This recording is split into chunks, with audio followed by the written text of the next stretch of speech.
예수님의 제자 중에 도마라고 하는 사람이 있었습니다. 도마라는 사람이 예수님이 부활하시고 그 제자들이 머물렀던 방에 오셨을 때 거기 있지 아니했습니다. 그래서 부활하신 주님을 뵙지 못했습니다. 그리고 어디 나갔다가 그 후에 그 방에 들어왔습니다. 자기 동료들이 부활하신 예수님이 오셨다. 우리가 친히 봤다. 그때 도마가 나는 믿지 않는다. 나는 내가 그 부활하신 주님을 분명히 보고 내가 만지고 느끼고 그래야 믿을 수 있다. 그때 예수님께서 그 방에 다시 오셨습니다. 그리고 도마에게 말씀하셨습니다. 도마야, 내 옆구리에 창자국에 손을 넣어봐라. 그리고 양손에 못 박힌 자국을 보여주셨습니다.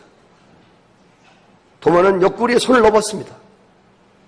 그리고 양손에 못 박힌 것을 분명히 보았습니다. 흔적을 보았습니다. 그리고 도마가 그 앞에 무릎을 꿇었습니다. 당신은 정말 주님이십니다. 당신은 정말 하나님이십니다. 그때 예수님께서 이렇게 말씀하셨습니다. 도마야, 너는 나를 보고 믿느냐? 너는 나를 만져보고 믿느냐? 보지 않고 믿는 자들은 복이 있도다. 아멘. 사람들은 자꾸 하나님을 보여달라고 합니다. 자꾸 사람들을 보고 믿으려고 합니다. 느끼고 만지고서 하나님을 믿으려 합니다.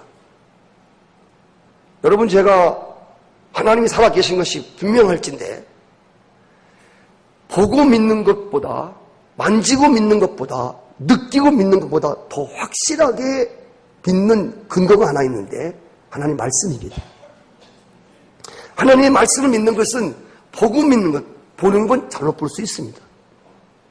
반듯한 것을 굳게 볼 수 있고 굽은 것을 바르게 볼 수 있습니다. 그렇지만 보고 느끼는 것은 잘못될 수 있습니다. 경험은 잘못될 수 있습니다. 그러나 하나님 말씀은 세세토록 영원토록 진실하십니다. 그래서 우리는 하나님 말씀을 통하여 하나님을 믿는 것이 가장 좋은 신앙입니다. 특별히 하나님은 보고 믿는 것이 아니라 믿고 보는 것입니다. 오늘 말씀에도 사실 하나님이 보이지 않습니다. 지난주도 하나님이 안 보였습니다. 그럼에도 야곱과 라반의 삶 가운데서 분명히 운행하시는 살아계신 하나님을 믿음으로 볼 수 있습니다.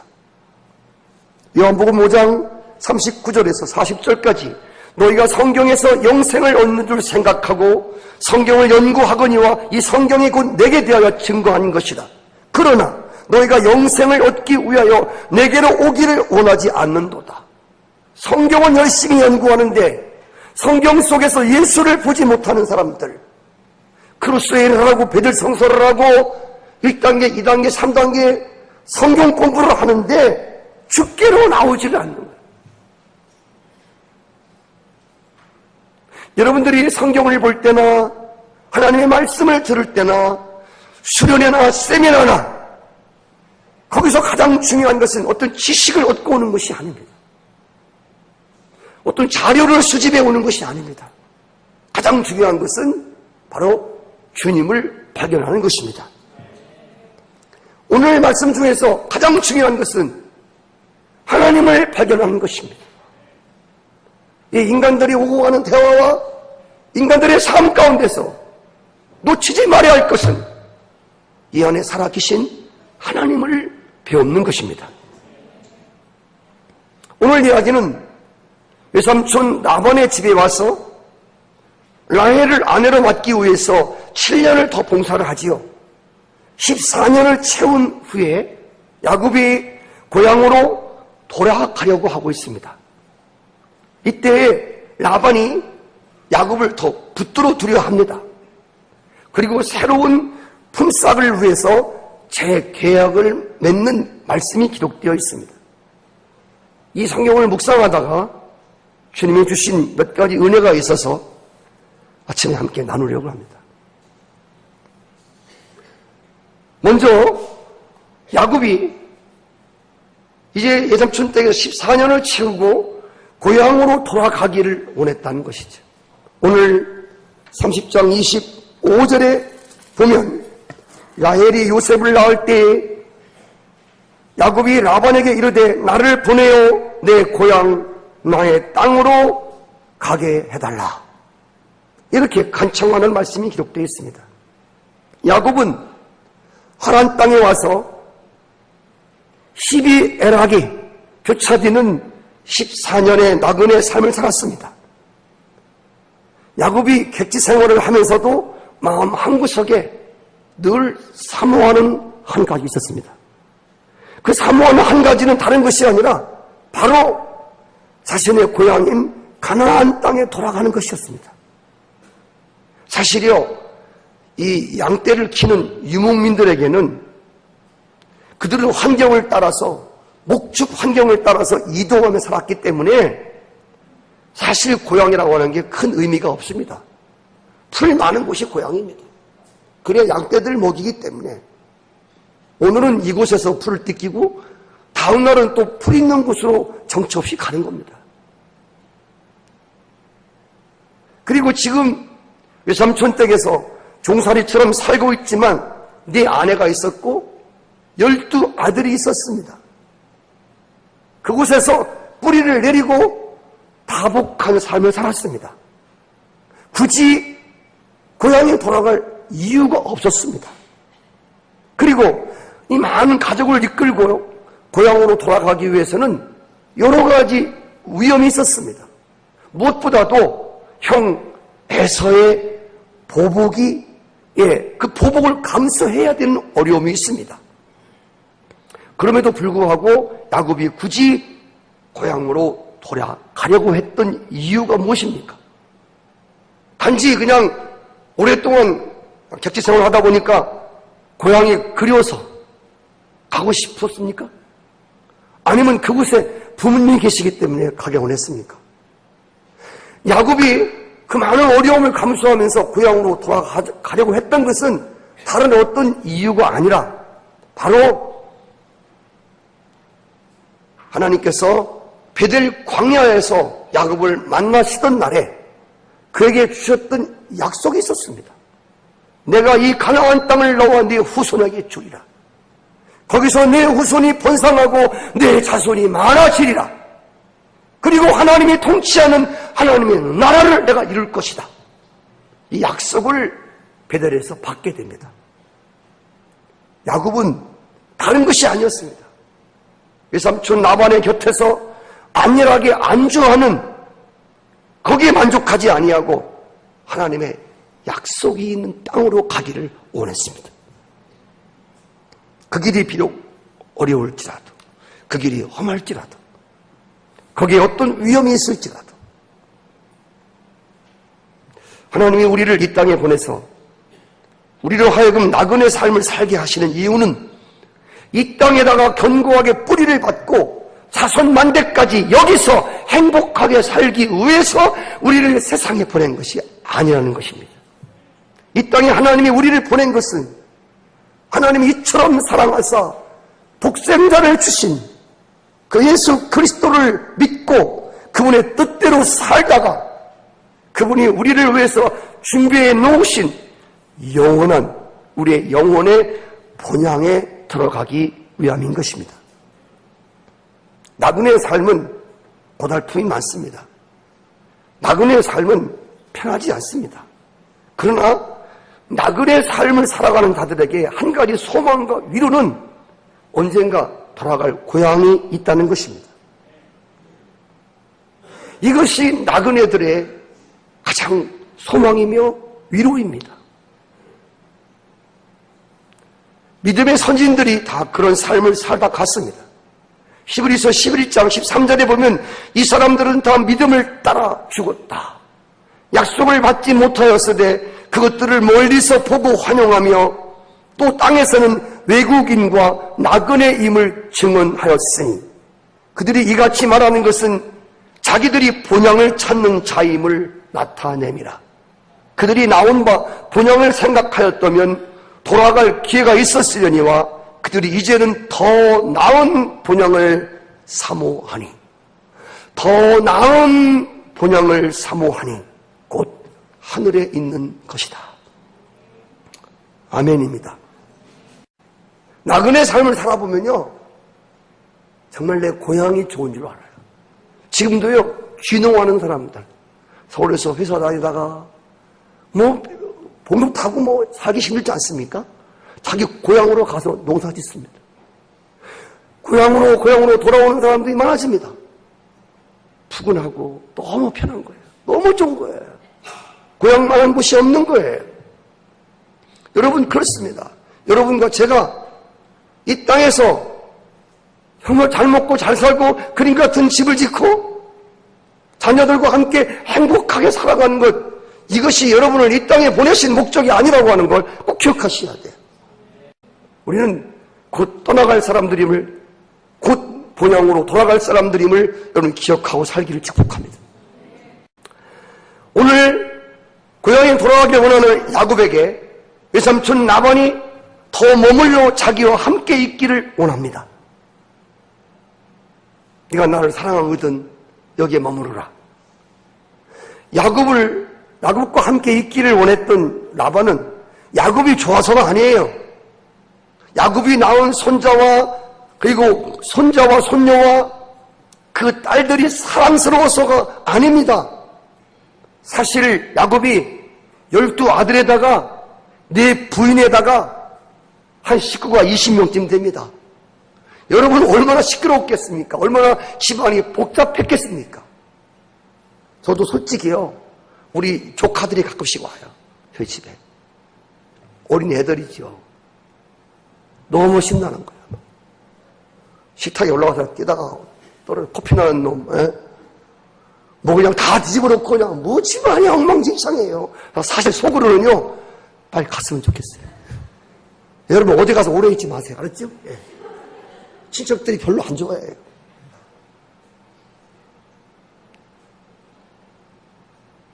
그 20명씩 우글거리는 야곱 가족을 외삼촌이 끼고 살고 싶어서 있으라는 게 아니야.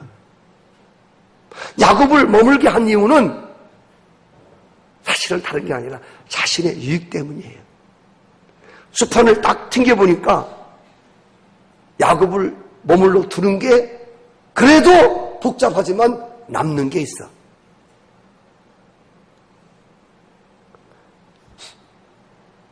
시끄럽고 그리고 혼란스럽지만 야곱이 남아주는 게 자신에게 이익이야. 인간들은요, 정말 이기적이고 얼마나 약삭빠른지 모릅니다. 자기 자신에게 유익만 된다고 하면 자신들의 목적을 달성하기 위해서는 마음에도 없는 좋은 말도 하고요, 어떤 일도 감내해낼 수 있습니다. 오늘 이제 이 야곱이 외삼촌과 거기 머물면서 이 품삯을 결정합니다. 그런데 여기 야곱이 무엇이라고 말한 거 아니?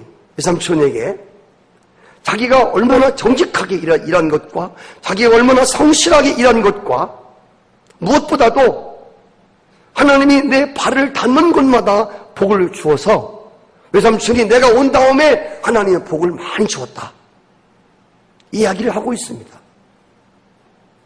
야곱은 외삼촌 댁에서 일을 하면서 외삼촌 보기에 볼 때만 열심히 일한 것이 아니라 야곱은 정말 성실하게 일을 했습니다. 오늘 기독교인들은요, 직장에서나 어디서나 사람들, 부장님, 팀장님 눈에 안 띄더라도 어디에 있을지라도 하나님을 경외함으로 정직하고 성실하게 하셔야 됩니다. 그래야 하나님의 영광이 드러나고 그래야 그 빛된 삶이라는 것이죠. 야곱이 이렇게 자기를 번번이 속이는 외삼촌에게 성실하게 정직하게 주야로 눈을 붙이지 못하고 누가 보나 보지 아니하나 알아주나 알아주지 아니하나 성실하게 일했던 것은 다른 것이 아니라 상 주시는 하나님을 바라보고 외삼촌이 나에게 보상을 해주지 않을지라도 이 성실한 삶과 정직한 삶과 하나님을 경외하는 삶 가운데 하나님 앞에 바르게 서기 위하여 그런 삶을 살았다는 것입니다. 상대방이 속인다고 그래서 나도 상대방을 속이는 행위는 옳지 않습니다. 내가 이렇게 하니까 나도 이렇게 대한다. 성경적이 아닙니다. 우리의 삶은 대접을 받은 대로 살아가는 삶이 아니에요. 이만큼 대접해 주었으니까 내가 이만큼만 일하겠다. 이거는 정말 신앙이 아닙니다. 우리는 대접받은 대로 사는 삶이 아니라 대접받고 싶은 대로 살아가는 삶을 사셔야 됩니다.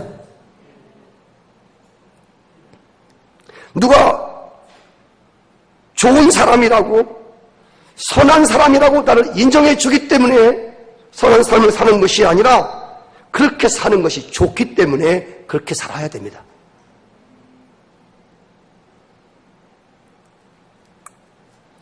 품삯을 결정할 때 먼저 사실은 라반이 그동안 조카에게 준 것이 아무것도 없으니까 네가 이제부터 일을 하면 너도 이제 아들이 12명이니까 처가 4명이니까 살아야 할 거 아니냐. 내가 이런 후한 품삯을 주겠다. 그러니 함께 있자. 이것이 원칙입니다.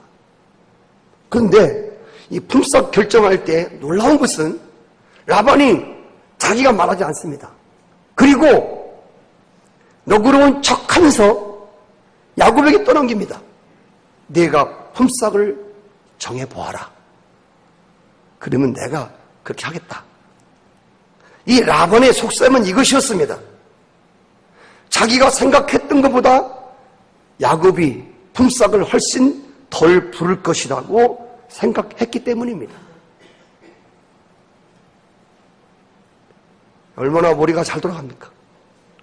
저는 이걸 묵상하면서요, 야, 진짜 라반도 머리가 많이 아팠겠다. 여러분들이 하나님의 은혜를 가슴으로 받으면요, 이 머리가 잘 안 돌아가요. 정말이에요. 그냥 머리가 멍해집니다. 하나님의 주신 것밖에 몰라요. 다른 생각이 나질 않아.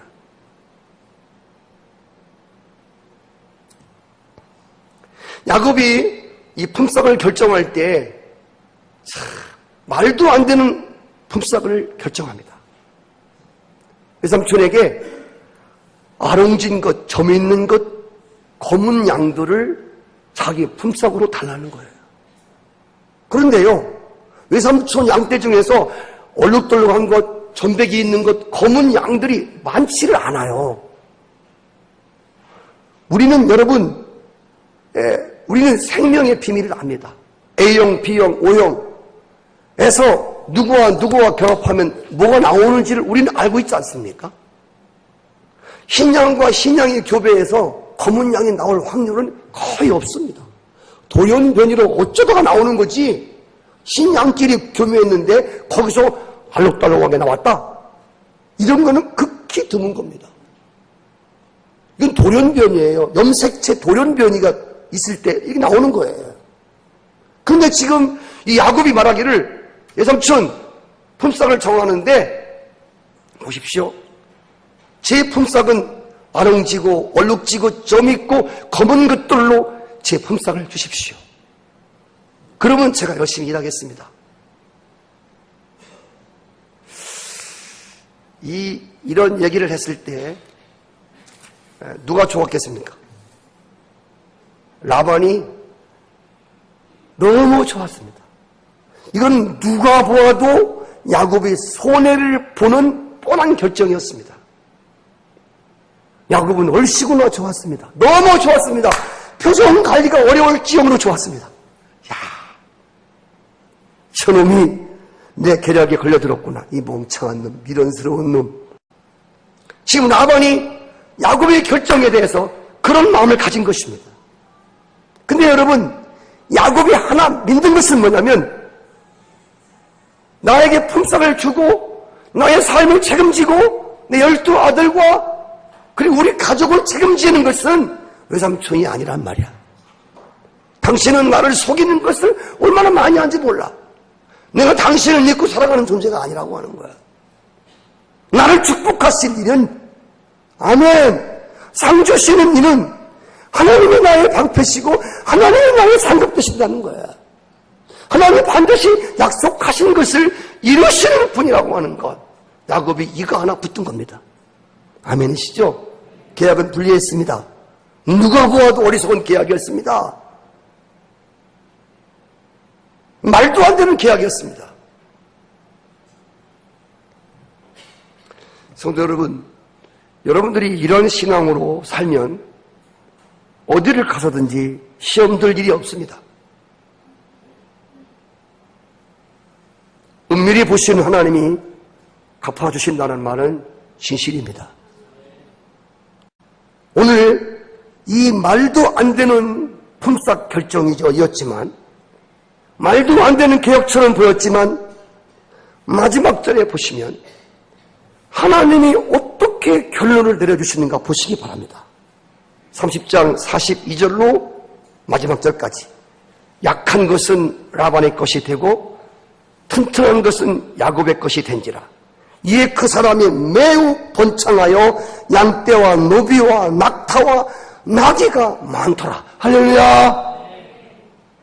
하나님이 결론 지어준 삶의 모습입니다.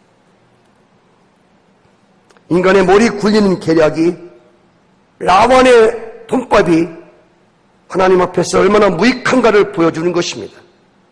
자기 꾀에 자기가 넘어가는 것이 머리를 굴려 살려고 하는 사람들의 말로입니다. 또 기억하십시오. 머리를 굴려 사는 사람은 머리 굴림 때문에 망합니다. 크리스찬들은 머리를 굴려 사는 사람들이 아닙니다. 하나님 앞에서 나의 삶을 굴려야 되는 것이지. 머리로 계산 튕겨갖고, 야, 이렇게 하면 2는 4, 2, 3은 5. 아닙니다. 보리떡 5개와 물고기 2마리로 5,000명도 먹이는 게 하나님의 수확입니다.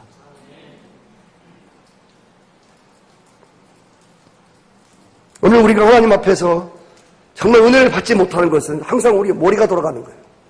기가 막히게 돌아가. 제가 목회할 때도 저는 이 둔한 머리를 굴려 목회하려 했습니다. 철저히 실패했습니다. 지금은 제가 머리를 굴리려고 하지 않습니다.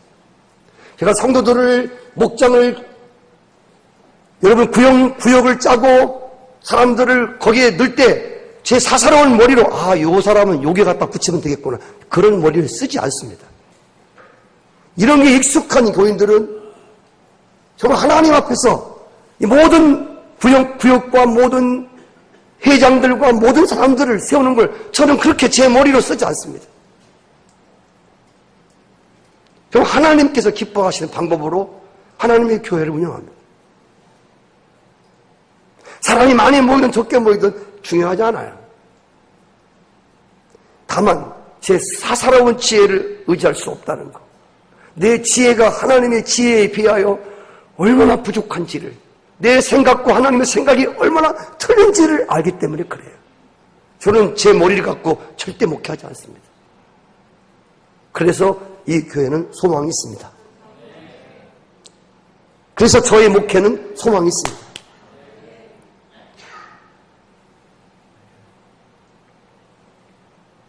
여러분이 하나님께서 성경을 통해서 말씀하시는 걸 보시기 바랍니다. 얼마나 어리석은가, 얼마나 말도 안 되는 것인가. 원수를 사랑하라. 원수를 죽여야지 왜 사랑합니까? 원수를 사랑하라? 말이 됩니까?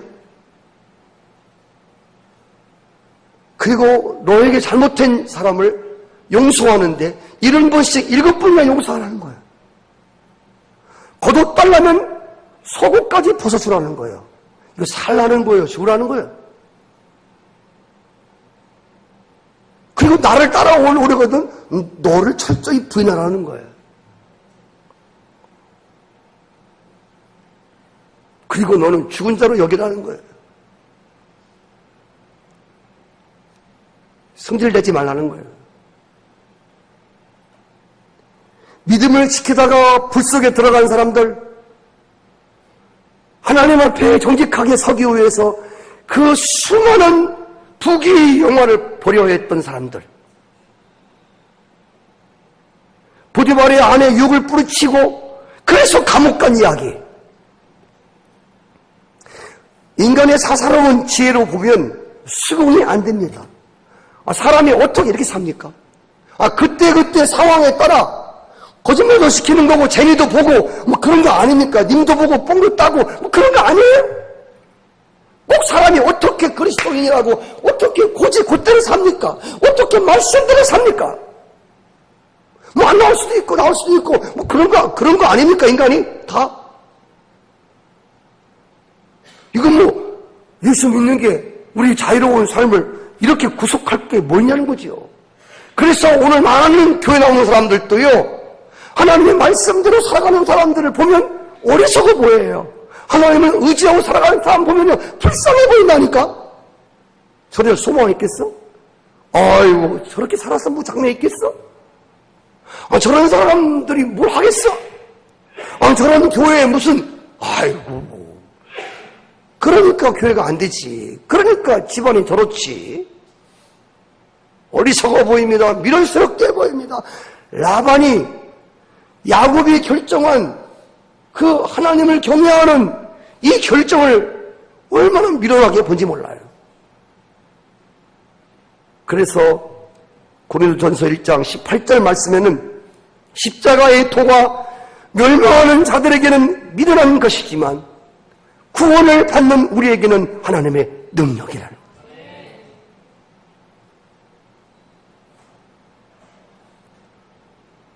성경은 자아를 십자가에 못 박으라고 합니다. 육신적인 교회는 자아를 사랑하라고 말합니다. 자기를 드러내라고 말합니다. 피할 시대라 자기를 드러내라고 말합니다.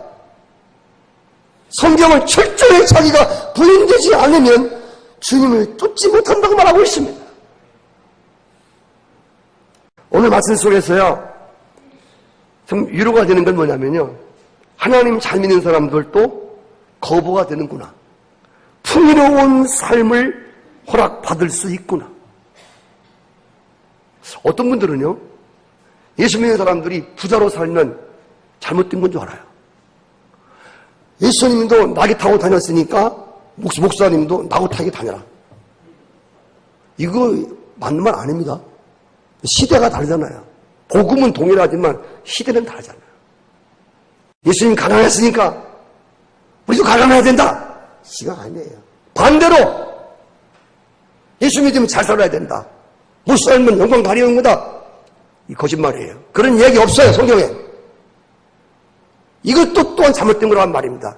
제가 수없이 말씀드리지만 예수 믿다가 목배임 당하고 12제자가 비참하게 죽었어요. 신약성경 방위상을 쓴 사도 바울도 그렇게 열심히 믿다가 마지막에 비참하게 단도대에 목이 잘려 죽였어요. 이건 저주받은 삶이냐? 그럼 이거는 실패한 삶입니까? 왜 잘 먹고 잘 살아야지 그렇게 비참하게 죽습니까? 여러분, 우리가 꼭 기억할 것은 그런 게 신앙이 아니라는 것이지요. 가난할 수도 있고요, 하나님의 은혜로 부유해질 수도 있습니다. 중요한 것은 가난한 때나 부유한 때나 어느 때나 어떤 환경 가운데서 살아계신 하나님께 감사하고 하나님을 찬미하며 하나님께 영광을 돌려야 한다는 것입니다. 지난 우리 수요일 날 그 믿음의 승부라고 하는 영화 하나를 보았죠? 사실은 오늘 자매님이 그 영화에 대해서 저한테 많은 이야기를 해주었어요. 그 영화가요, 미국의 어떤 교회에서 만든 영화인데요, 그게 실화래요, 실화. 그 위에서 있었던 진짜 이야기를 1시간 40분 동안 영화 배우들이 아니라 그 교회 목사님을 비롯해서 교회 성도들이 다 배우가 되어서 만든 작품이래요. 저는 영화를 잘 안 봐요. 영화를 보면 금방 잡니다. 근데 제가 그 영화를 4번을 봤어요. 사실은 한 동영상을 만들기 위해서 봤지만 볼수록 묘미가 있는 거예요. 거기 나오는 주인공은요, 그 교회 진짜 목사님이래요. 그리고 그 교회 성도들이 다 배우가 되어서 놀라운 영화 한 작품을 만들었어요. 전 세계에 배포를 해서 많은 사람들이 감동을 자아냈어요. 근데 제가 그 영화를 보면서 지금도 잊지 못하는 사건은 그 미식 축구하는 코치와 그 선수들과 그들에게 얽힌 이야기거든요. 그런데 거기서 아주 제가 지금도 잊지 못할 그 내용은 뭐냐면 코치가 그럽니다. 야, 그거 오직 이기기 위해서 게임을 했어요. 근데 하나님의 은혜를 받고 야, 이건 아니다. 이 미식 축구를 하는 이유가 이기고 지는 게 목적이 아니라 이기든 지든 하나님을 영화롭게 하는 것이다.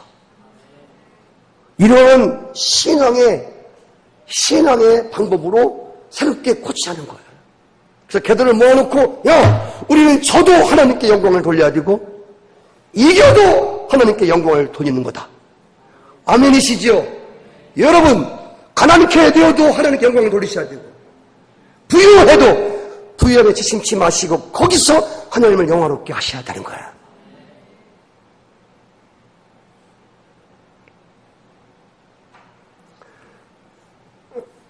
금메달을 따고 금메달만 지키지 마시고 금메달도 중요하고 은메달도 중요해요. 동메달도 중요해요.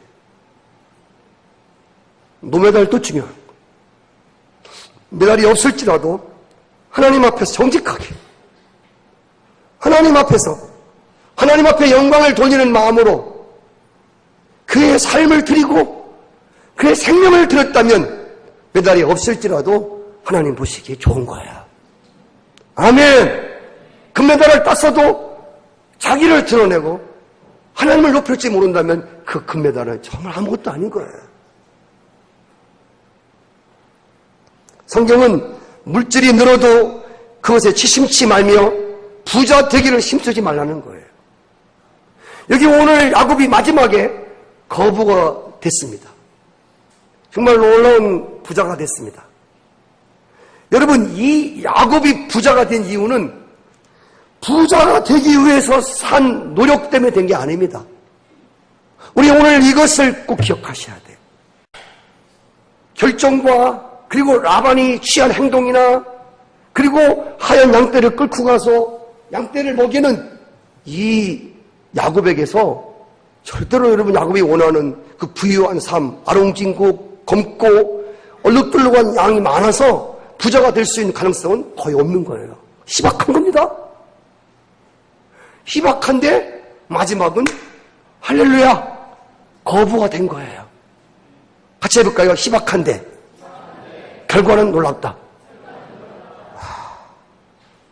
여러분이 하나님 말씀대로 살면요 성공할 게 희박합니다. 여러분이 이 불의하고 약한 시대에 이 머리 굴림이 떨어지면 뒤릴 수밖에 없는 이 시대 가운데서 살아계신 하나님 말씀대로 산다고 하는 것은 이거 실패를 각오한 거예요. 이거 죽으려고 정말 작정한 사람이에요. 그런데 결과는 놀랍단 말입니다.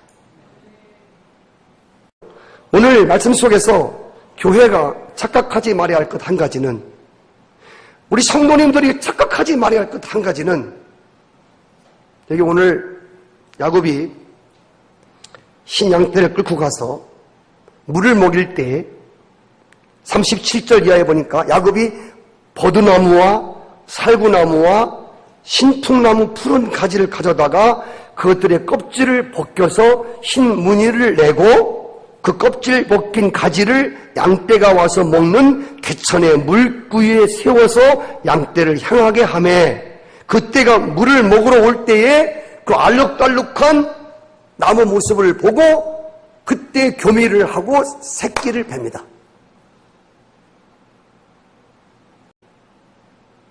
여기 오늘 야곱이 부자 된 것, 버드나무와 살구나무와 신풍나무 껍데기를 벗겨서 알록달록하게 해서 양떼들 앞에 놓고 물을 먹이게 하고 교미를 시킴으로 번성하게 된 줄 아는 사람들이 많다는 거예요. 야, 이거 기가 막히게 좋은 프로그램이구나. 야, 이거 부자 되는데 진짜 좋은 프로그램이네.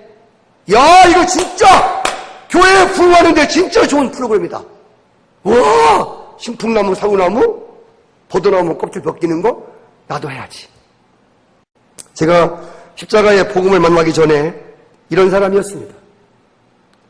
어디서 누가 이렇게 해서 교회 잘 됐다, 이렇게 하니까 양떼들이 많이 모이더라. 제가 그러면 거기 가서 신풍나무 하나를 주웠어요. 내가 교회에 놓고서 야, 우리 이거 합시다. 이거 해서 저쪽 교회 많이 부흥됐단다. 또 하다가 안 되면 어디서 또 야, 여기 포도나무 가져갔다 놓으면 교회 부흥한다. 그럼 거기 쫓아가서 또 포도나무 가져갔다가 성도님들 이렇게 하면 교회 부흥됩니다. 제가 그런 프로그램과 그런 자료와 교회에 부흥시키는 성도들 잘 되는 그런 방법을 찾아다녔던 사람이었습니다. 오늘 이야기가 주는 메시지는 야곱의 행위는 비생태학적이었고 비과학적이었고 비신앙적인 행위에도 불구하고 야곱이 이렇게 거부가 된 것은 다른 게 아니라 베델에서 하나님이 약속하신 그 약속을 지키시는 하나님이 주제라는 것입니다. 아멘. 오늘 이 주제는 하나님의 주제예요. 또 하나님이에요. 그래요. 우리의 결론은 항상 하나님이에요. 약속을 성취하시는, 약속을 약속되게 하시는 바로 하나님. 그분이 오늘 말씀의 주제입니다. 제가 놓친 것이 바로 이거였어요. 저는 목사가 됐어도요, 여기서 하나님을 볼 줄 몰랐어요. 하나님이 말씀의 주제인 것을 잡지 못했어요. 복음이 주제인 것을 잡지 못했어요. 늘 방법론에 치우쳤어요. 어떻게 해야 교회가 부흥될까? 내가 무엇을 해야 어떻게 될 줄 알았어요. 내가 성도들을 어떻게 해줘야 되는 줄 알았어요. 방법론, 어떤 프로그램 아닙니다. 제가 깨달은 것은 이런 방법론이 아니라 하나님 앞에 나를 세우는 근본론이 중요하다는 거예요. 아멘. 성도 여러분, 여러분이 잘 살고 못 살고는 하나님의 뜻에 있지만 더 중요한 것은 어떻게 부자가 되느냐, 어떻게 해서 적금 많이 붙고 어떻게 해서 세상 사람이 부유한 것처럼 쫓아가는 그런 방법이 아니라 하나님 앞에 여러분이 세워지는 중요한 주제는 바로 나 자신을 어떻게 세우는가. 아멘. 나를 하나님 앞에 어떻게 세우는가. 다른 건 몰라도 다른 사람들이 나를 볼 때 미련하고 어리석어 보여도 내가 붙잡고 있는 하나, 살아계신 하나님, 그분이 약속이 이루어지는 것, 이 한 가지. 생명 걸고 그걸 붙드는 거야. 아멘. 다른 사람들이 이 길을 가는 것, 이 십자가의 도를 쫓는 것이 미련스럽게 보이고 극단적인 것으로 보이고 어떻게 보일지라도 이 길밖에 없어서 이 길을 갈 수밖에 없는 존재임을. 아멘이시죠? 이거 하나 깨닫는 것이 그 인생이 부유한 인생이라고 하는 것입니다. 후배들에게도 큰 교회에 따라가려고 어디 가서 어떻게 하니까 교회 부흥되더라, 그 방법론 배우느라고 젊은 주의 종들이 많은 시간을 보내고 있어요. 나는 나의 후배들이 나의 이 철저한 실패의 전철을 밟기를 원치 않아요. 방법론을 저는 무시하지 않습니다. 방법도 필요합니다. 최선의 방법이 아니라 하나님이 원하시는 방법이어야 됩니다. 그리고 그보다 더 중요한 것은 방법이 아니라 하나님 앞에 나를 어떻게 세우냐. 아멘. 하나님과 나 사이의 근본이 어떻게 되느냐. 나는 포도나무야, 너희는 가지니 네가 내 안에 있고 네가 내 안에 있으며, 바로 이것입니다. 아멘이시죠? 이 방법을 떠나서 열매를 많이 맺는 방법을 배우지 말라 그 말입니다. 네가 내 안에, 내가 네 안에. 너의 삶을 하나님이 진짜 책임지냐 그 말입니다. 너 진짜 복음이냐? 너 진짜 하나님 앞에 무릎을 꿇고 나가는 존재냐? 너 하나님밖에 없는 존재냐? 네 하나님이 너의 삶에 생사 화복을 주장하시는 것을 생명 걸고 믿느냐? 아멘. 이게 중요한 것입니다.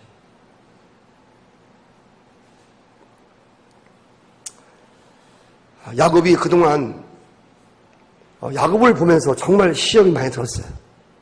정말 무슨 약속의 후손이 이래? 제 모습이지만 저를 볼 때 시험이 많이 돼요. 이거 아닌데. 정말 제가 야곱을 보면서요, 너무 시험이 되는 거예요. 30장 마지막 후반들에 와서요, 네. 이런 엉터리 같은 야곱에게도 하나님을 경외하는 믿음이 남아있었구나. 아니, 하나님이 남겨주셨어요. 아멘. 그래서 내 삼촌이 나에게 축복을 주는 것이 아니라 살아계신 그분이 주시는 거다. 아멘이시죠? 그분이 나에게 축복을 준다고 믿으시기 바라요. 아멘. 예.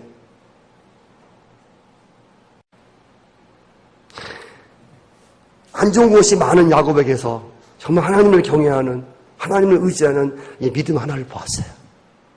하나님은요, 사랑은요, 허물이 보이지 않는 거예요. 사랑은 허다한 허물을 덮느니라. 아멘. 하나님이 오늘 야곱에게 거부가 되게 하신 것은요, 정말 안 좋은 것이 너무 많아요.